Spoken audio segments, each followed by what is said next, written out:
Hi, I'm Pen of PenPlays, and I built a lot of Ninjago dragons over the past 4 months. It got me thinking about what makes a Lego dragon go from good to better, and what goes into making one the best it can be. What's good with Ninjago is that, when it comes to dragons, there are so many variations to analyze, giving us an impressive pool to get good findings and come to a solid conclusion. I've had many long conversations with the rest of the masters of Brickjitzu on what makes a Lego Ninjago dragon good, and one of the prime things are what kind of wings they have. So now that I have all these dragons built, we're gonna find an answer. It should be said, I will be giving my opinion here, and that may affect the results of this, but that's what the comment section is for, right? It also might not reflect the other members of this channel's feelings either, just keep that in mind. I think it's important we clarify the kind of dragons we're going to be looking over today. There's Prefab Wings, where the wing shape and design is already built into a complete Lego piece. There's Blade Wings, which use an assortment of blades and wing-shaped plates to execute their shape, and then there's Fabric Wings, which come in textile and vinyl variations. We will be focusing on what they do for the dragon, and whether or not they work well to make the dragon feel complete.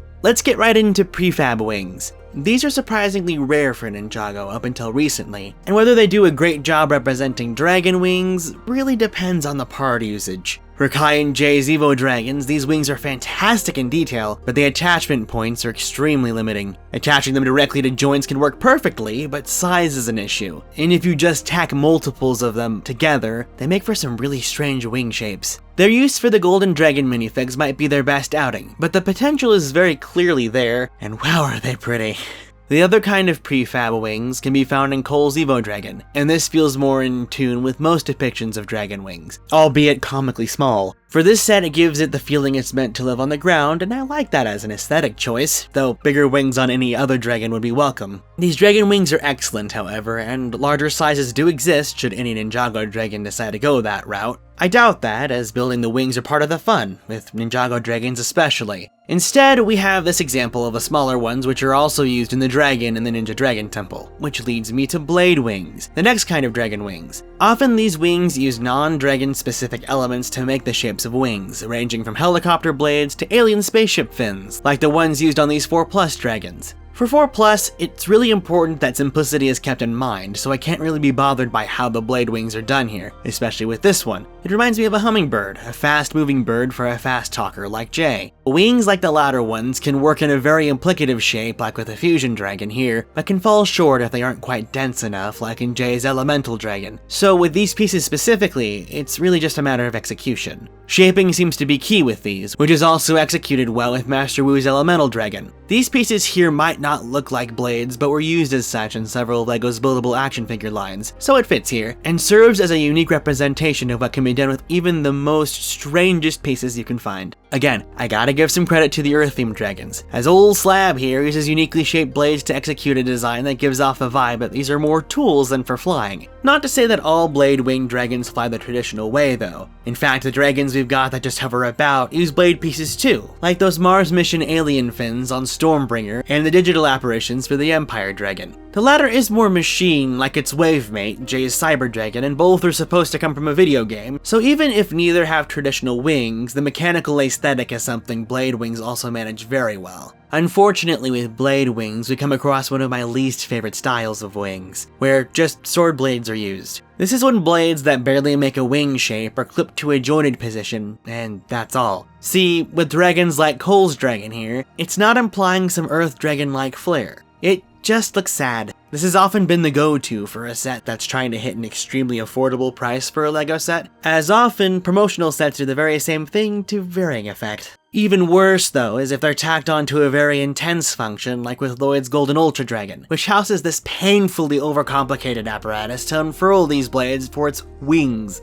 Even in a shapely position, they do not do a good job, but pull them out farther and they just look like decorative blades. It sucks because this dragon is really incredible otherwise. Not all uses of sword blades are bad, however. Zippy the Jungle Dragon is more a land-based dragon, and depicted in the show with feather-like blades than proper wings, which may have not been the initial intention, but worked out well in the end. It's weird because this very same use of blades is used on the Ninjago Legacy Golden Dragon, and I find it extremely hard to even call these things wings. It's ironic, as this set from 2019 is a remake of a set from 2013, which uses even bigger sword blades to do the exact same thing. These just don't feel like full, genuine wings to me, especially with how far apart they're spread. Interestingly, during that period they were making older sets, they introduced a brand new, never been made before Overlord Dragon that uses the very same blade elements the original Golden Dragon did. These are direct opponents, and it's kinda neat the newer dragon takes cues from the old one, even if I don't like it. That's the power of nostalgia for you.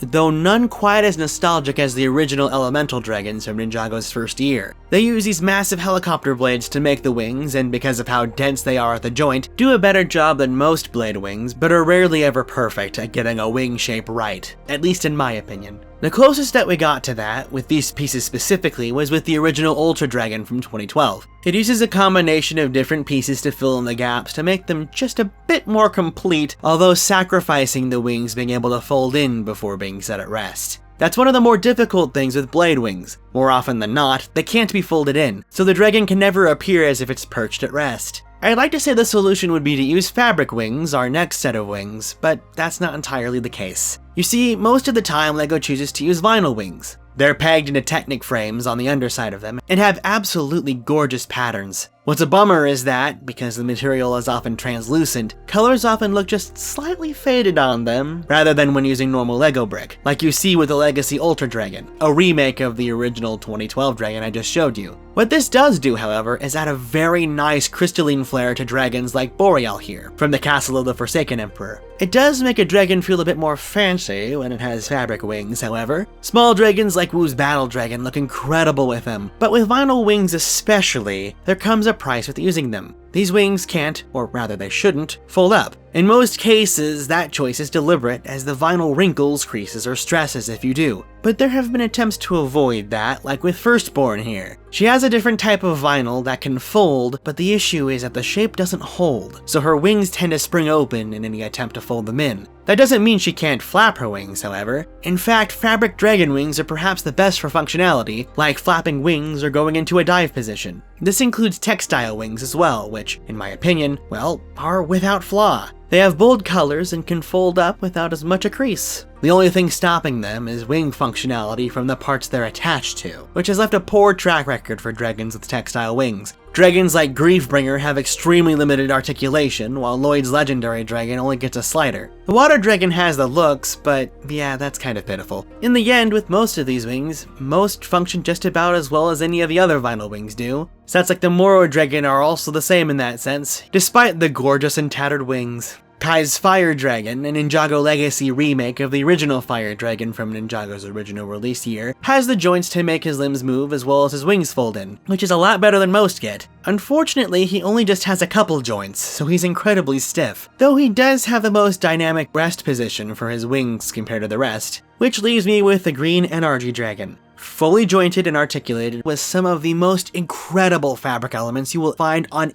any LEGO set. Its only flaw is that it's an acquired taste, which is a shame as it's a fantastic build. Now that we've gone through all three, honestly, after talking all of this up, I don't think we can come to any proper conclusion as to which wings are the best. Even the best in their area have caveats that hold them back in some form or another, but all of them work well in their own ways. No matter what, however, shaping is, by far, the ultimate goal here. The thing every dragon should strive for, and that's just looking like a dragon. The head isn't hard, but the wings are a make or break deal, and each type of wing has a solution that works. I hope you found this video fun, informative, and worth a like. You can subscribe as well, and if you agree or maybe feel differently about what was shared here, let us know down in the comments. You should also let us know if you want to see more videos like this. A huge shout out to LEGO and LAN for providing an example for each type of wings we covered today, and to you for watching. I'm Pen, this is Masters of Brickjitzu, and I'll see you next time.